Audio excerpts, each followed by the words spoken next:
সম্প্রতি রাজধানী কামানচৌভনি এলাকা থেকে এক বয়স্ক মহিলার গলা থেকে হাড় ছিনতাই করে নিয়েছিলেন ছিনতাইবাজরা। এ ব্যাপারে সেই মহিলা থানায় মামলা দায়ের করেন।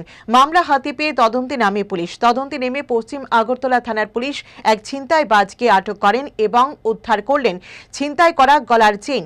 সোমবার মালিক শঙ্করী সেনের হাতে চেইন তুলে দিলেন পশ্চিম আগরতলা থানার পুলিশ। ভালো লাগছে। সবচেয়ে আমার এই যে পুলিশ ভাইরা আমাকে কিভাবে যে সাহায্য করেছে এটা আনলিমিটেড, আমি স্বপ্নও বুঝতে পারি না। কেননা আমি কামানচৌভনি রানিং অটো থেকে আমার থেকে নিয়েছে, কিন্তু আমি তো মধ্যপাড়ার বাসিন্দা। আমি ওনাদের থেকে সাংঘাতিক অপারেশন পেয়েছি। অনেকে বলে যে ওসি রুমে ঢোকা যায় না, তা পারমিশন লাগে। আমি ওনার কাছে এসে নিজের ভাইয়ের মতো সমস্ত কিছু আমার অনুযোগ বলেছি। আর ওরা অক্লান্ত পরিশ্রম করে এই 2 মাসের মধ্যে এই আমার থানার পুলিশ ভাইরা আমাকে এটা উদ্ধার করে দিয়েছে।